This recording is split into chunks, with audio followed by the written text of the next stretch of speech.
19절까지 읽겠습니다. 다 같은 목소리로 읽겠습니다. 27장 9절로부터 19절까지 시작.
그 다음에 38장 9절입니다.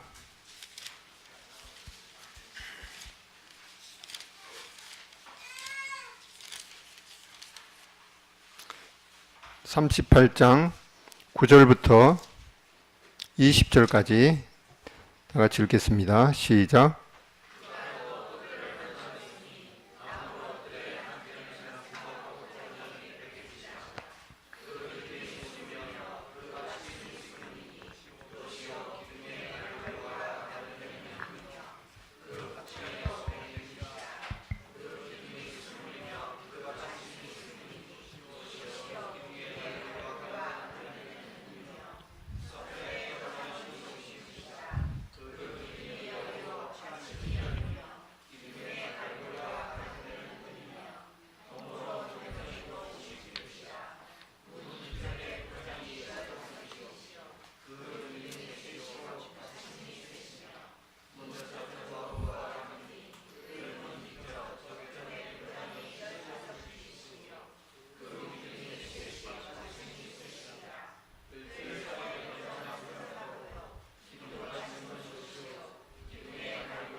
네.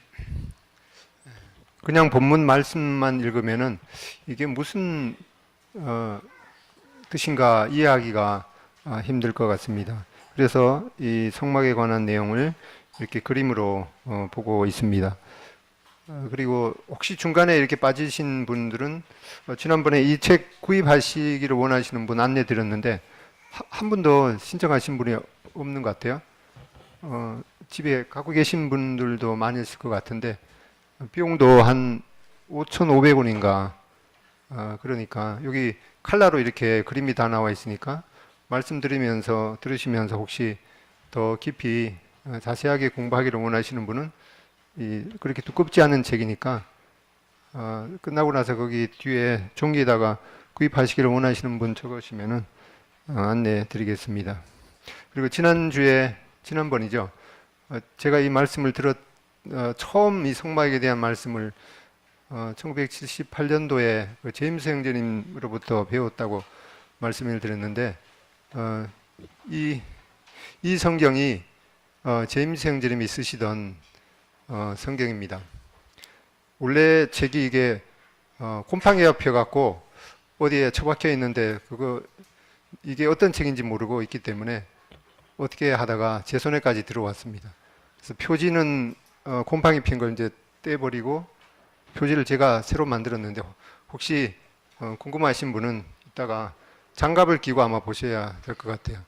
오래돼가 종이가 이렇게 약간 부스러지는데 여기 우리 계신 분 모두가 제임스 형제님이 이 성경을 통해서 전하셨던 그 말씀에 어떤 면으로든지 은혜를 입었기 때문에 한번 보시면 좋겠습니다. 그리고 우리가 교회에 특별히 우리 믿음의 뿌리를 아는 것도 좀 좋은 필수적인 그런 사항인데 여기 하늘의 미랄이 되어라고 하는 이 책이 바로 제임스 형제님의 일생을 기록한 책이니까 몇 권이 있었는데 지금 밑에 사무실에 가니까 한두 권 정도 있더라고요. 그래서 원하시는 분은 뭐 얼마 안 하니까 구입하실 수도 있고 한번 읽어보시면 좋겠습니다. 그리고 이 안락 의자에서 이거는 그 맥카피 선교사님의 자서전입니다. 그 자매님이 쓰신 자서전도 있기 때문에 우리 교회 특히 한국 그 교회가 어떻게 지금까지 왔는가라는 그런 그 뿌리를 아는 것이 중요하기 때문에 한 번씩 특별히 젊은 청년들은 읽어보시면 좋겠습니다. 오늘은 이 광야 사막 가운데 세워진 이 성막 중에서 그 동쪽으로 난 유일한 문, 동문, 이 유일한 이 성막의 출입구에 대해서 살펴보겠습니다. 이 성막 바깥에서 이렇게 보게 되면은 그 높이가 이 5규빗이었습니다. 지난주에 약간 헷갈렸는데 5규빗이 되니까 5, 25, 2.5m가 정도 되니까 바깥에서는 거의 안쪽에 있는 내용을 잘 볼 수가 없습니다. 그리고 그 안에 이제 높이가 10규빗 되는, 그러니까 5m 정도 되는 이 성소와 지성소로 이 구분된 이 그 건물을 이렇게 보이게 되는. 그래서 그때 보면은 이렇게 흰 포장으로 젖어 있습니다. 우리는 것을 보게 될 때 이 거룩하지 못한 자는 결코 이 안쪽으로 들어갈 수 없는 그런 생각을 하게 됩니다. 시편 93편 5절에 보면은 여호와여 주의 증거들이 매우 확실하고 거룩함이 주의 집에 합당하니 여호와는 영원 무궁하시리이다. 우리는 이 성막을 통해서 특별히 살펴보고자 하는 것은 영원 전부터 계획하신 이 하나님께서 예수 그리스도에 관한 그런 놀라운 것들을 이 성막에다가 담아 놓으시고 또 우리가 하나님 앞에 나아갈 때 어떠한 통로를 통해서 하나님께 나아가는지 알려 주신 것을 보게 될 때 이 성막에 대한 내용을 아는 것이 참 중요하겠습니다.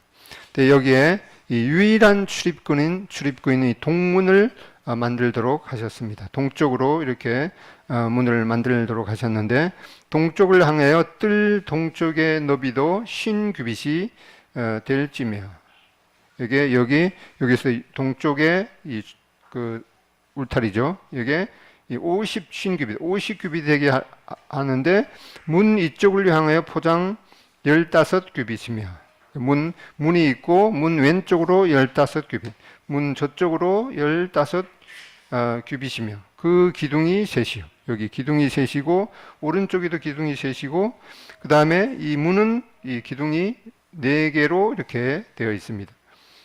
그리고 이 문은 청색, 자색, 홍색 실과 가늘게 꼰 배실로 수놓아 짠 20규빗의 휘장이 있게 할지며 이 문이 바로 20규빗이니까 10m죠. 10m의 넓은 그런 휘장으로 된 문이 있게 할지니라. 그리고 이 4개의 기둥의 받침은 이 노수로 하라고 이렇게 말씀하셨습니다.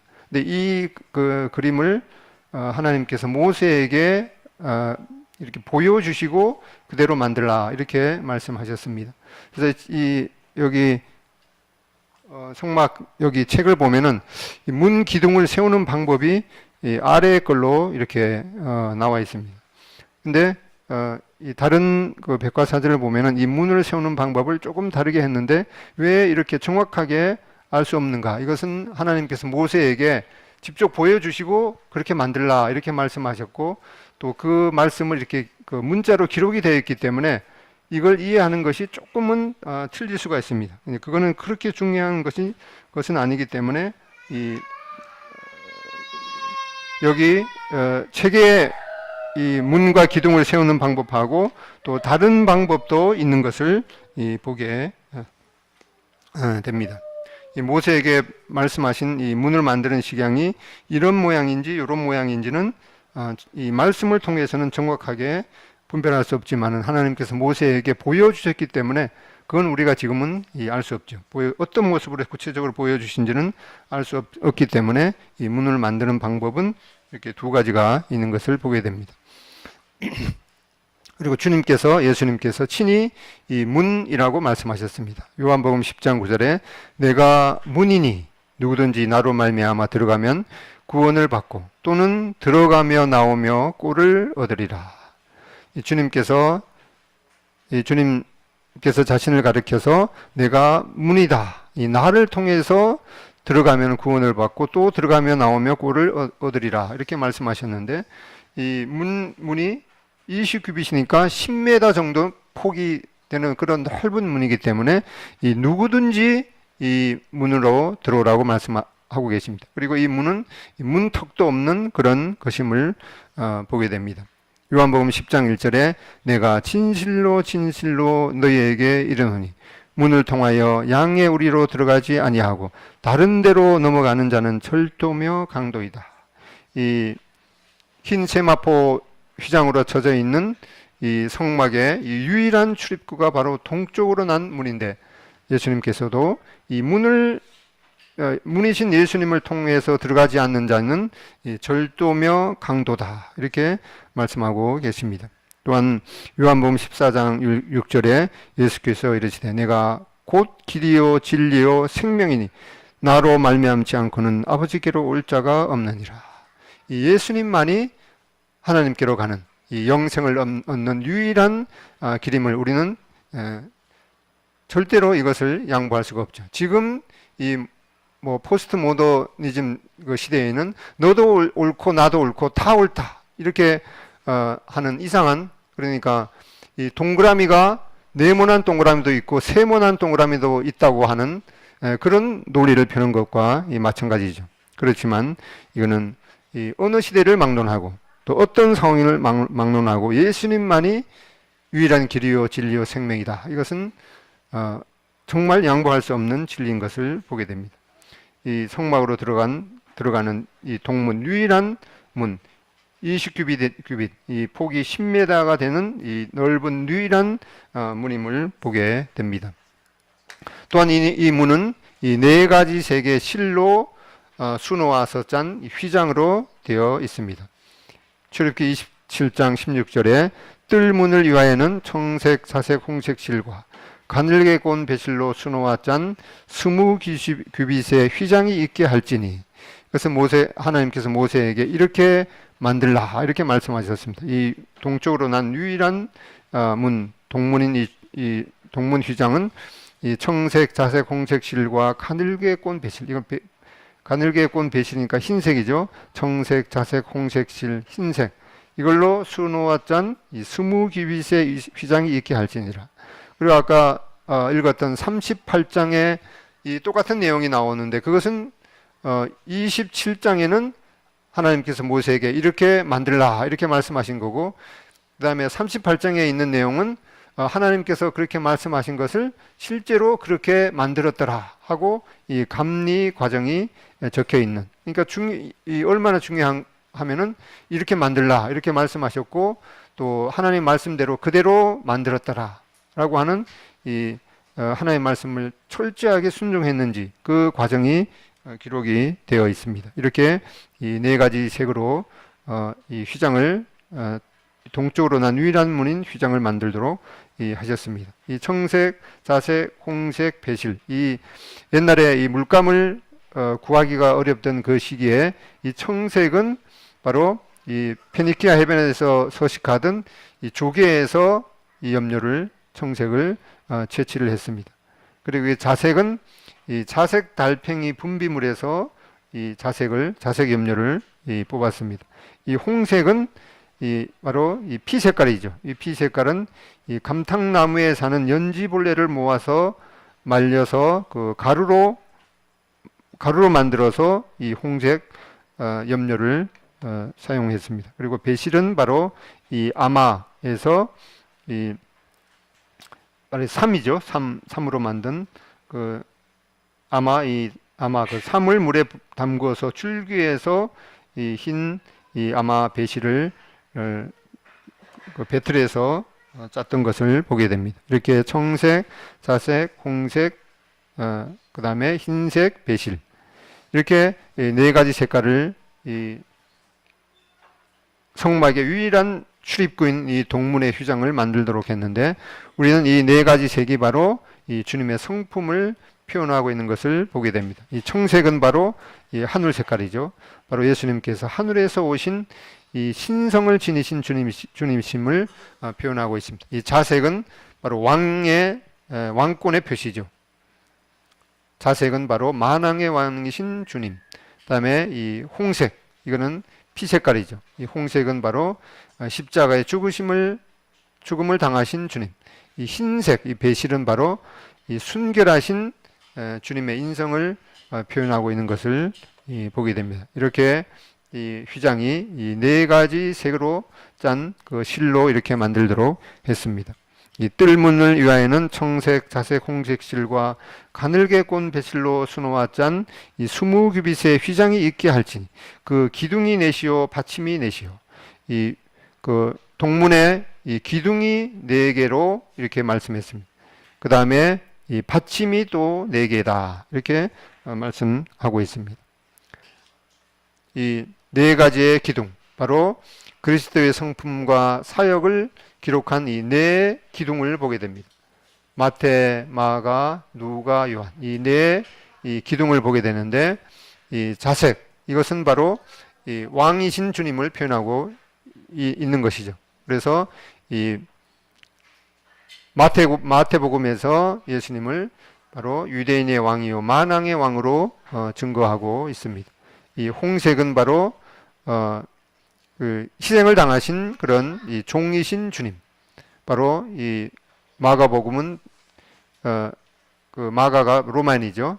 이 정복과 권력을 지닌 로마인들에게 이 종 되신 주님을 증거해 주고 있습니다.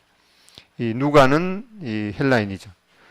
누가는 바로 이 누가복음을 통해서 바로 이 헬라인들이 지혜와 예수를 추구하는 그런 헬라인에게 이 완전하신 인성을 지니신 주님에 대해서 기술해 주고 있습니다. 이 요한복음은 바로 이 사도 요한은 바로 교회의 대표이죠. 요한복음은 바로 예수님께서 하늘에서 오신 이 하나님의 아들로 증거해 주고 있습니다. 이렇게 이 성막으로 들어가는 이 유일한 출입구 있는 이 동문에 바로 이 4가지 색으로 이렇게 넓은 문을 만들어 주셨는데 바로 이 문을 통해서 문이신 주님께서 이 천하만국의 모든 사람을 오라고 하십니다. 또 그 초대에서 제외되는 사람은 아무도 없는 것을 보게 됩니다. 누구든지 모두 다 이렇게 주님께서 사람들을 초청하고 계신 것을 보게 됩니다. 마태복음 11장 28절에 수고하고 짐진 자들아 다 내게로 오라. 내가 너희를 쉬게 하리라. 이 예수님의 초청에 빠진 사람은 한 사람도 없는 것을 보게 됩니다. 요한복음 6장 37절 아버지께서 내게 주시는 자는 다 내게로 올 것이요 내게 오는 자는 내가 결코 내쫓지 아니하리라. 이렇게 넓은 문을 주신 것을 보게 됩니다. 요한계시록 4장에 보면은 바로 이 하나님의 보좌에 이 4 생물이 있는데 바로 이 하나님의 보좌의 4 생물도 그리스도의 속성을 반영하고 있는 것을 보게 됩니다. 이 유대 지파의 사자, 그 다음에 이 송아지 모습, 그 다음에 사람이신 모습, 그 그다음에 독수리 같은 그런 모습을 바로 요한계시록 4장에 계시해 주고 있는데, 바로 이 마태복음에서 유대 지파의 사자, 이 왕이신 주님을 표현해 주고 있습니다. 이 마가복음에서는 바로 이 하나님의 종, 여호와의 종인 이 송아지 모습인 예수님의 모습을 표현해 주고 있습니다. 누가복음에서는 바로 이 성육신하신 사람이신 예수님의 모습을 표현해 주고 있습니다. 요한복음에서는 바로 독수리 같은 하나님의 아들로 소개해 주고 있습니다. 이 성막으로 들어가는 문이 동쪽으로 유일한 문을 말씀하셨는데, 이 동편의 문은 바로 이 범죄한 인류가 이 에덴 동산에서 쫓겨났던 그 문인 것을 보게 됩니다. 이렇게 그 창세기 3장 24절, 이같이 하나님이 그 사람을 쫓아내시고 에덴 동산 동편에 그룹들과 두루 도는 화영검을 두어 생명나무의 길을 지키게 하시니라. 이 범죄한 아담과 하와, 이 첫 인류가 바로 에덴 동산에서 동편으로 이렇게 쫓겨나고 다시 들어오지 못하도록 이 화영검을 두어서 그 길을 지키게 했습니다. 이제 출애굽기에 이 성막에서 이 동쪽을 향하여 뜰 동쪽의 너비도 50규빗이 될지며 문 이쪽을 위하여 포장이 15규빗이며, 이렇게 범죄로 말미암아서 쫓겨났던 그 인류가 이제 다시금 이 동편으로 난 이 유일한 문을 향해서 이 하나님께로 나아가는 길이 열린 것을 보게 됩니다. 이와 같이 바로 이 그리스도의 희생의 피를 통해서 이 동쪽 문이 열린 것을 우리는 보고 하나님께 감사를 드리게 됩니다. 이 죄를 범한 인간이 이제 이 성막에서 죄 사함을 받기 위해서 오게 됩니다. 우리는 이 흰 세마포 포장으로 둘러싸인 이 성막을 보면서 이 거룩하지 못한 자는 결코 이 안으로 들어갈 수 없구나라고 하는 그런 생각을 하게 됩니다. 바로 이 죄의 싹은 사망이요라고 하는 이 하나님 앞에서 이와 같은 이 고백을 할 수밖에 없는 우리인 것을 보게 됩니다. 그래서 우리는 사도행전 16장에서 있는 것처럼 내가 어떻게 하여야 이 죄로부터 구원을 얻으리까라고 하는 고백을 하게 됩니다. 그럴 때 우리는 이 성막에 난 이 문을 통해서 보게 될 때 바로 하나님의 은사는 그리스도 예수 우리 주 안에 있는 영생이니라. 바로 이 하나님께로 나아가는 유일한 길, 예수님께서 말씀하셨듯이 내가 곧 길이요 진리요 생명이다. 내가 유일한 하나님께로 나아가는 유일한 길이요 유일한 진리요 유일한 생명이다 라고 하는 이 믿음을 가져야 됨을 보게 됩니다. 예수님께서 이렇게 모든 사람, 한 사람도 죄함 없이 이렇게 부르고 계십니다. 수고하고 무거운 짐진 자들아 다 내게로 오라. 이 다에서 제외된 사람이 아무도 없죠. 수고하고 무거운 짐진 자들아 모두 다 누구든지 내게로 오라. 내가 너희를 쉬게 하리라. 예수님께서 말씀하시기를 내가 문이니 누구든지 나로 말미암아 들어가면 구원을 얻고 또는 들어가며 나오며 이 꼴을 얻으리라. 이 양식을 얻으리라. 이렇게 약속해 주고 계십니다. 이제 문 안을 통해서 들어가게 됩니다. 그러면 이제 문을 통해서 들어가면 처음 만나게 되는 것이 바로 이 번제단 또는 이 놋으로 만들었기 때문에 놋단이라고 일컫고 있습니다. 여기 출애굽기 27장 1절로 8절까지 읽어 보겠습니다. 시작.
예, 여기 8절에 있는 것처럼 제단을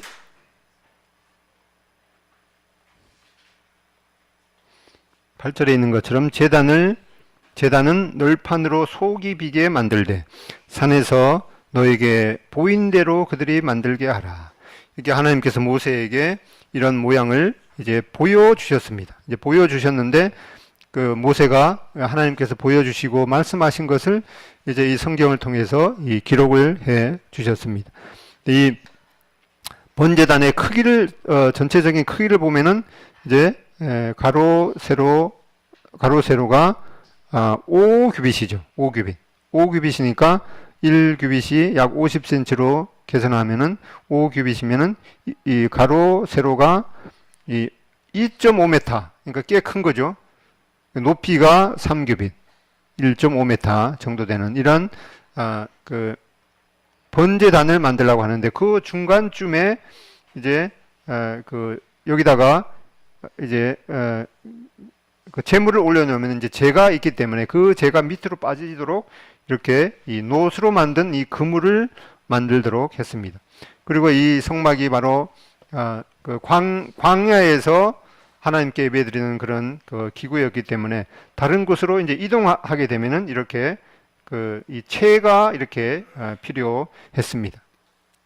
그러니까 이 번제단에 이 그 하나님께 드리는 그 제물을 올려놓게 되는데 이 황소 한 마리를 그냥 통째로 눕혀도 들어갈 만한 그런 이 큰 제단인 것을 보게 됩니다.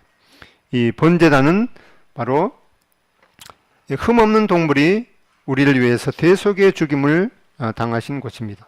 그리고 이 피는 이 제단과 속죄소에 뿌려지고 그 제물의 이 살과 기름은 바로 이 번제단 위에서 번제로 태워서 하나님께 드리는 바로 이 죽음의 장소인 것을 보게 됩니다.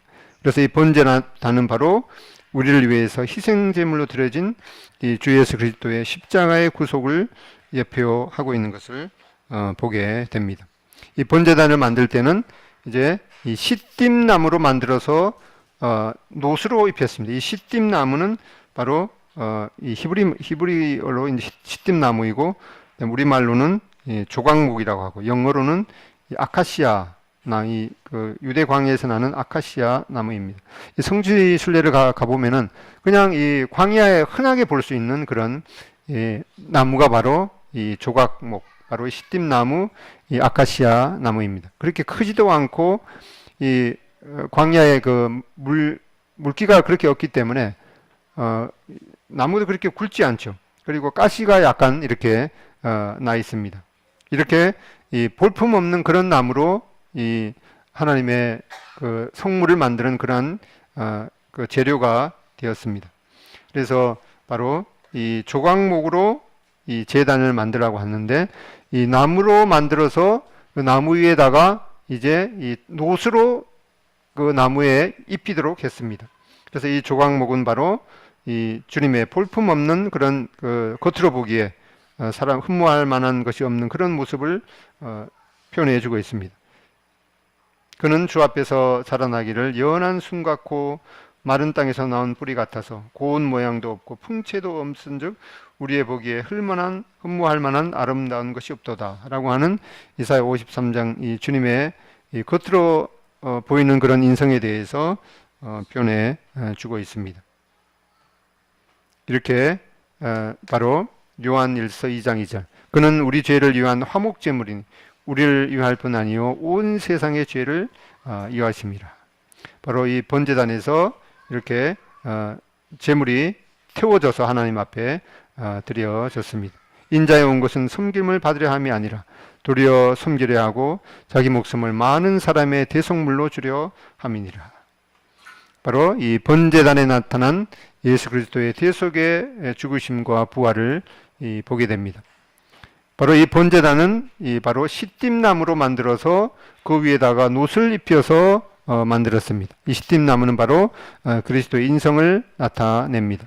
또 그 당시에는 이 청동 기술이 발달했다고 하는데 이 나무에다가 이 청동을 입히면은 약 1000도에서도 그 이 청동 안에 나무가 있는데 그 나무가 타지 않고 보호되었다고 이제 기록하고 있는데, 바로 이 나무로 만들어서 그 겉에다가 이 청동을 입힌 거죠.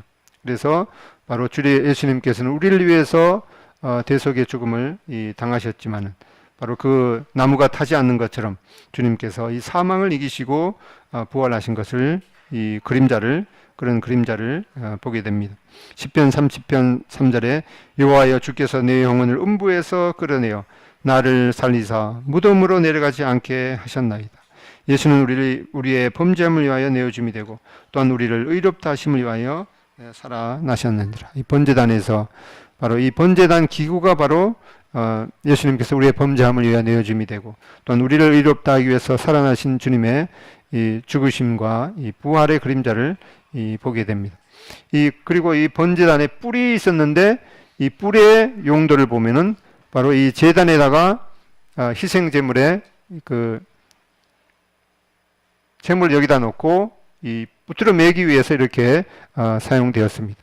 그리고 이 뿔에다가 속죄하기 위한 제물의 피를 바르기도 했습니다. 그리고 열왕기상 1장에 보면은 이 범죄자였던 아도니아와 요압이 바로 이 제단의 뿔을 잡고 죽음을 면할 수가 있었습니다. 바로 이 제단의 뿔은 이 영원한 도피성 같은 예수 그리스도의 이 구원의 뿔의 상징인 것을 보게 됩니다. 누가복음 1장 68절 찬송하리로다. 주 이스라엘의 하나님이여 그 백성을 돌보사 속량하시며 우리를 위하여 구원의 뿔을 그 종 다윗의 집에 일으키셨으니. 시편 18편 2절에도 여호와는 나의 구원의 뿔이시오. 바로 우리가 이 죽음을 면할 수 있는 그런 이 구원의 뿔인 것을 보게 됩니다. 이렇게 번제단을 위한 보조 이 기구들이 있습니다. 갈고리도 있고 재를 담는 통, 그다음에 부삽, 대야, 이런 여러 가지 이 기구들이 사용되었던 것을 보게 됩니다. 이제 이 번제물인 소에게 이 안수를 하고 잡게 되는 그런 그림을 보게 됩니다. 레위기 1장 4절에 그는 번제물의 머리에 안수할지니 그를 위하여 기쁘게 받으심이 되어 그를 위하여 속죄가 될 것이라. 이 번제물에다가 이제 안수를 하게 되면은 이제 사람의 죄가 이 번제물에 옮겨져서 이 속죄가 된다, 이렇게 말씀하고 있습니다.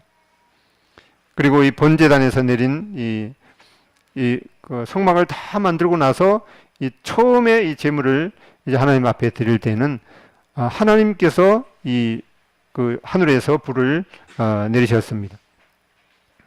레위기 9장 24절에 불이 여호와 앞에서 나와 단 위에 번제물과 기름을 사른지라 온 백성이 이를 보고 소리 지르며 엎드렸더라. 이렇게 처음에 하나님 앞에 이렇게 번제를 드릴 때는 이 번제물을 나무를 이렇게 올려놓고 번제물을 올려놓았는데, 하나님께서 이제 하나님 앞에서 불이 나와서 이 제물을 태웠습니다. 그리고 이 불씨가 이제 계속해서 꺼지지 않도록 그렇게 했던 것을 보게 됩니다. 근데 레위기 10장 우리가 이제 앞으로 보게 되겠지만은 아론의 두 아들 나답과 아비후가 이 불이 아니고 다른 불을 가지고 제사를 지내다가 그 자리에서 죽음을 맞이했던 것을 보게 됩니다. 그래서 우리가 갈라디아에서 보면은 하늘에서 오는 천사라도 이 예수님의 복음 외에 다른 복음을 전하게 되면은 저주를 받게 된다라는 그런 경고를 보게 됩니다. 이 번제를 이제 드리는 장면을 보게 됩니다.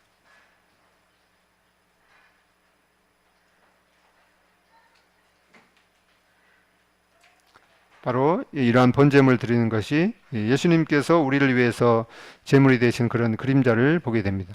읽어보겠습니다. 시작. 그가 찔림은 나의 허물을 인하며 그가 상함은 나의 죄악을 인함이라. 그가 징계를 받음으로 내가 평화를 누리고 그가 채찍에 맞음으로 내가 나음을 입었도다. 나는 다 양 같아서 그릇 행하여 각기 제 길로 갔거늘 여호와께서는 나의 죄악을 그에게 담당시키셨도다. 이렇게 예수님께서 어느 날 갑자기 이렇게 십자가를 지시면 그게 무슨 의미인지 우리가 이해할 수가 없기 때문에, 이렇게 오래전부터 이런 동물의 제사를 통해서 결국에는 이제 예수님께서 우리를 위한 그런 하나님 앞에 희생 제물이 되실 것을 그림자로 여러 모양으로 이렇게 보여주신 것을 보게 됩니다. 이러한 제사를 통해서 이제 예수님께서 십자가에서 엘리 엘리 라마 사박다니 나의 하나님 나의 하나님 어찌하여 나를 버리셨나이까 우리를 위해서 이 대속의 죽음을 당하시고 마지막에 이 승리의 침 다 이루었다라고 하는 승리의 침을 하신 것을 보게 됩니다. 고린도전서 5장 7절에 바로 우리의 유월절 양 곧 그리스도께서 희생이 되셨느니라 라고 말씀하고 있습니다. 그래서 우리가 그리스도 안에서 그의 은혜의 풍성함을 따라 그의 피로 말미암아 구속 곧 지금은 이제 속량이죠. 속량 곧 죄 사함을 받았으니 그러므로 형제들아 우리가 예수의 피를 힘입어 송소에 들어갈 담력을 얻었나니 이제 이 번제단에서 우리의 모든 죄가 하나님 앞에서 사해졌기 때문에 이제 성소에 들어갈 이 담력을 얻게 된다고 말씀하고 있습니다. 그리고 우리 한 가지 추구해서 볼 것은 이 번제단을 운반하는 원칙이 있습니다. 이것은 민수기 4장 13절 14절에 나와 있는데 읽어보겠습니다. 시작. 제단에 제를 버리고 그 제단 위에 자색 보자기를 펴고 봉사하는 데 쓰는 모든 기구 곧 불 옮기는 그릇들과 고기 갈고리들과 부삽들과 대야들과 제단의 모든 기구를 두고 해달의 가죽 덮개를 그 위에 덮고 그 채를 꿰을 것이며 이렇게 번제단을 이제 광야에서 운반할 때 이러한 원칙을 말씀하셨습니다. 이렇게 해서 성막에 있는 모든 이런 기구들이 각각 하나님께서 지시하신 각각 다른 색깔의 보자기를 싸서 이 고핫 자손이 이동하게 되어 있습니다. 특별히 이 번제단을 운반하는 원칙은 먼저 단 위에 재를 버리고 청소합니다. 그 다음에 단 위에 차색 보자기를 펼칩니다. 번제단의 모든 보조 기구들을 올려놓습니다. 그 다음에 해달의 가죽으로 덮고 채를 꿰어서 어깨에 메고 이동한다. 이런 원칙이 있습니다. 이렇게 먼저 단 위에 있는 채를 버리고 이 청소를 하게 됩니다. 그 다음에 이 번제단 위에다가 차색 보자기를 이렇게 펼쳐 놓습니다. 근데 이 자색 보자기는 어떤 의미가 있는가 하니까 바로 자색 보자기에 덮인 이 번제단은 죄를 위하여 고난받으시며 결국에는 이 왕의 호를 취하시는 왕 대신 그리스도를 예표한다. CHM이 CH 맥킨토시 모임에 앞선 분 중에 한 분이었던 그분이 이런 그 강의를 했습니다. 이렇게 번제단 위에다가 제일 먼저 차색 보자기를 펼쳐 놓습니다. 이것은 바로 죄를 위해서 고난받으시고 결국에는 왕의 호를 취하시는 이 왕 대신 그리스도를 예표하는 것을 보게 됩니다. 이 자색은 바로 이 왕권의 상징인 것을 보게 됩니다. 이 자색 보자기를 펼쳐놓고 이런 기구들을 이 안에다가 올려 놓습니다. 그 다음에 이 해달의 가죽, 이 해달은 이 색깔이 약간 우중충한 그런 그 가죽 색깔이죠. 이러한 해달의 가죽을 덮어서 그 다음에 이 채를 끼어서 메고 이 고핫 자손이 이동하게 됩니다. 겉으로 보기에는 이제 이렇게 우중충한 검은 색깔의 그 가죽으로 이렇게 덮여 있습니다. 근데 요 검은 가죽 안에 무슨 색깔이 있었죠? 예, 자색 보자기가 먼저 쌓여 있었습니다. 그래서 이 번제단에서는 이 해달의 가죽으로 상징되는 이 겉으로 보기에 별로 볼품없는 그런 그리스도의 인성을 먼저 보게 됩니다. 근데 그 안에 무엇이 감춰져 있는가 하니까 바로 왕권을 가지신 이 자색 보자기로 상징되는 예수님의 왕권이 숨겨 있습니다. 그래서 사람들은 이 번제단이 옮겨지는 것을 보게 될 때 별로 이제 시선을 끌지 못하죠. 왜인가 하니까 이렇게 우중충한 그런 색깔의 이 해달의 가죽으로 덮여있기 때문에. 그렇지만 이 믿음을 가진 우리는 그 안에 바로 이 왕권을 지니신 예수님의 모습을 보게 됩니다. 근데 이제 나중에 보게 되겠지만은 언약궤, 이 지성소 안에 있는 언약궤를 운반할 때는 또 다른 그런 그 원칙을 말씀하셨습니다. 제일 처음에 이제 휘장을 걷게 됩니다. 휘장을 걷게 되고 그 다음에 이 휘장으로 이 언약궤를 덮습니다. 그 다음에는 이제 해달의 가죽으로 덮습니다. 그 다음에는 이제 청색 보자기로 덮게 됩니다.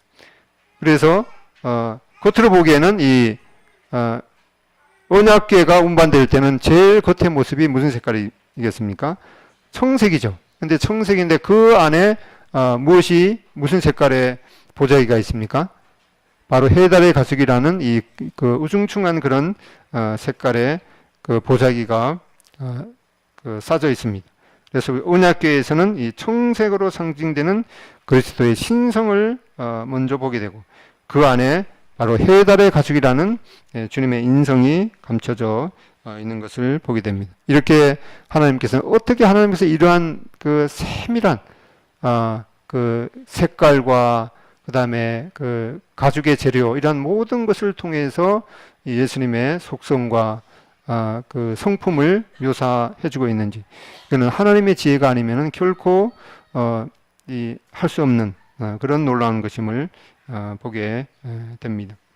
우리가 계속해서 이 성막을 통해서 예수님께서 어떠한 모습을 지니신 분이신지, 어떠한 성품을 지니시는지, 그다음 우리에게 어떠한 일을 행하셨는지 계속해서 보게 될 것입니다. 그리고 오늘 오후에는 그동안 했던 행복한 가정생활 세미나 총 6번째 시간에서 이 마지막 번째 시간입니다. 그동안 참석을 못 하셨을지라도 맨 마지막이 중요하겠죠. 오늘 도대체 이분들이 뭘 배웠는가, 또 마지막 그 6번째 시간이니까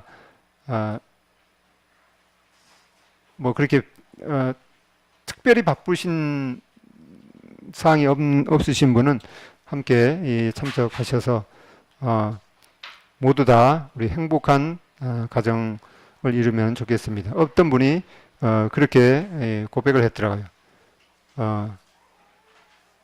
당신이 전보다 좋아졌다. 아니, 전부다.